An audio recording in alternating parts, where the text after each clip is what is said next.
Deep learning atau pembelajaran mendalam merupakan suatu pendekatan yang pada umumnya sekarang dimanfaatkan atau diterapkan di sekolah-sekolah dengan menggunakan prinsip BBM yang kita kenal dengan nama bermakna, berkesadaran, dan juga menggembirakan dengan mengolah pikir, olah hati, olah rasa, dan juga olahraga secara holistik dan terpadu.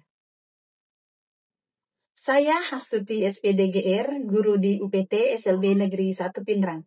Dalam rangka menyambut Hari Guru Nasional tahun 2025, saya akan berpartisipasi dengan mengikuti penghargaan GTK pada kategori GTK Transformatif.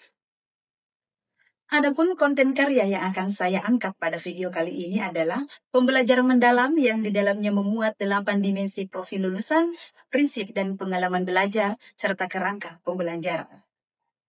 Penasaran seperti apa isinya? Mari sama-sama kita saksikan. Sekolah tempat saya mengajar merupakan sekolah luar biasa yang dimana di dalamnya merupakan anak-anak berkebutuhan khusus. Kebutuhan kekhususan mereka berbeda-beda. Ada tunanetra, tunarungu, tunagrahita, Down syndrome, tunadaksa, dan juga autis.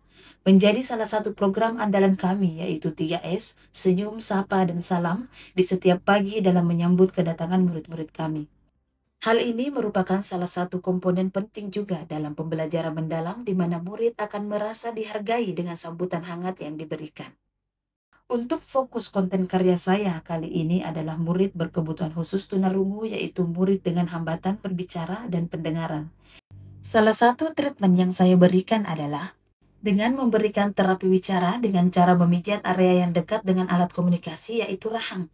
Harapan saya adalah setidaknya saraf yang ada menjadi terangsang kembali agar vokal murid bisa lebih keluar.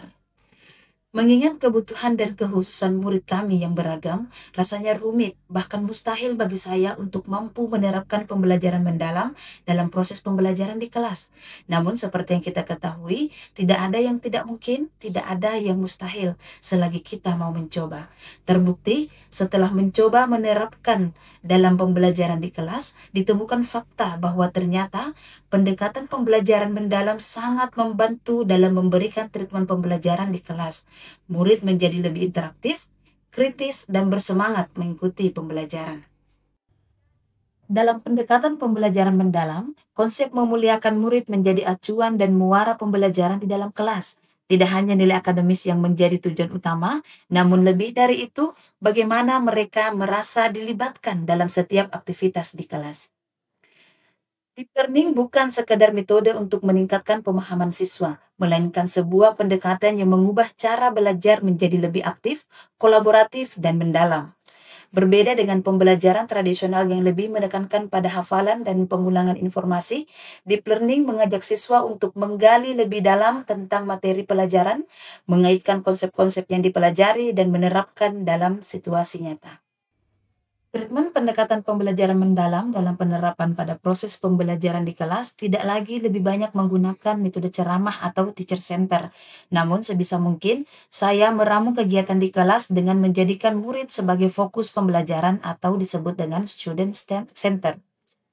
Seperti yang saya sajikan dalam video, mulai dari kegiatan pembuka sampai pada kegiatan penutup, terlihat murid sangat interaktif dan antusias dalam mengikuti proses belajar mengajar. Hal ini dikarenakan saya menerapkan pendekatan pembelajaran mendalam pada proses pembelajaran yang saya lakukan di kelas. Dewasa ini, penggunaan IT menjadi salah satu faktor penunjang dalam berbagai hal, tidak terkecuali dalam dunia pendidikan. Terlebih dalam penerapan pendekatan pembelajaran mendalam yang memang dalam kerangka pembelajarannya, pemanfaatan digital menjadi satu poin yang harus bahkan wajib ada dalam proses pembelajaran. Tidak dapat dipungkiri, dengan adanya pemanfaatan digital, siswa menjadi lebih bersemangat mengikuti pembelajaran. IT, selain digunakan dalam menunjang keberhasilan proses pembelajaran, rasanya juga perlu bagi kita untuk memperkenalkan dan mengajarkan kepada murid dalam penggunaannya. Hal ini penting agar menjadi bekal ilmu digital bagi murid kita nantinya, tidak terkecuali bagi murid berkebutuhan khusus. Dalam penerapan pembelajaran mendalam, kita sebagai guru harus mampu membantu murid dalam menemukan bakat mereka. Tidak hanya sampai pada menemukan, namun kita juga harus mampu mengasah dan mengantarkan mereka untuk menunjukkan pada dunia luar bahwa di tengah keterbatasannya mereka juga mampu bersaing dan memenangkan kompetisi. Grow mindset. Apa? Oh, fix. Mindset. Lah kalau PBB? Growth mindset. Nah, terima kasih. Tepuk tangan dulu kita semua. Untuk kita semua ini. Oke. Iya, bahasanya sama. Jadi, DPD adalah pola pikir tetap, PBB adalah. Berbicara mengenai pendekatan pembelajaran mendalam, saya merupakan salah satu fasilitator atau tenaga pengajar pelatihan pembelajaran mendalam untuk guru Kabupaten Pindrang. Satu kesempatan emas bagi saya bisa lolos dalam perekrutan fasilitator sebelumnya dan bergabung dengan orang-orang hebat lainnya. Kesempatan ini tentunya memberikan pengalaman baru sekaligus bermakna dalam kehidupan saya, yaitu memfasilitasi rekan guru dari sekolah lain dalam pelatihan.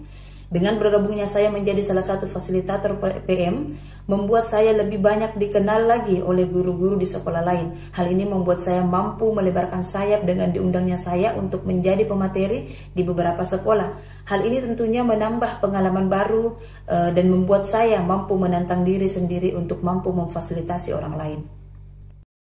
Dalam penerapannya, tidak harus pertemuan tatap muka saja pendekatan PM ini dapat diterapkan, namun juga dapat diaplikasikan pada pembelajaran tatap maya.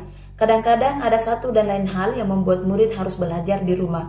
Bagi sebagian besar guru, ketika murid belajar di rumah, guru hanya cukup memberikan tugas saja, difoto kemudian dikirimkan kepada siswanya.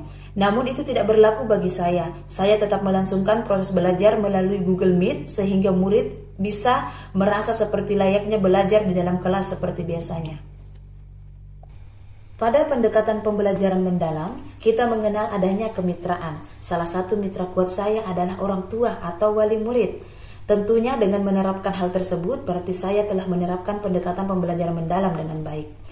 Saya menganggap bahwa seperti apa ya saya yang dulunya telah bertransformasi menjadi diri saya yang sekarang. Tentunya dengan transformasi yang positif. Harapan saya bahwa transformasi positif ini dapat menjadi pengaruh positif juga bagi lingkungan saya di sekolah. Minal jinnati wan nas. Sadaqallahul azim. Itulah tadi seutas kisah dari perjalanan saya menerapkan bagaimana pembelajaran mendalam itu di dalam kelas saya, dan kemudian bagaimana kiprah saya menjadi seorang tenaga pengajar atau fasilitator dalam pelatihan pembelajaran mendalam di Kabupaten Pindrang. Dari kisah tadi, mulai dari perjalanan kiprah saya mulai dari nol sehingga saya bertransformasi menjadi seperti sekarang ini, menjadi versi yang lebih baik lagi. Itu karena semua karena tekad yang sangat besar dan juga kemauan yang sangat besar dari diri saya sendiri. Bukan perkara mudah untuk saya untuk menjadi seorang tenaga pengajar atau fasilitator pembelajaran mendalam, karena mulai dari seleksinya, kemudian seleksinya diikuti oleh ribuan orang, tiba saatnya pengumuman kelulusan dan kemudian mengikuti TOT-nya selama 7 hari, itu merupakan satu perjalanan atau sejarah hidup bagi kehidupan saya.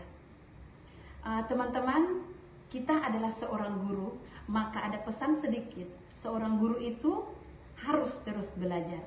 Karena kalau seorang guru berhenti belajar, maka berhentilah mengajar. Terakhir, pesan terakhir dari kami, keluarga besar SLB atau Sekolah Luar Biasa, kami memang berbeda, tetapi tidak untuk dibeda-bedakan. Akhirul kalam, wassalamualaikum warahmatullahi wabarakatuh.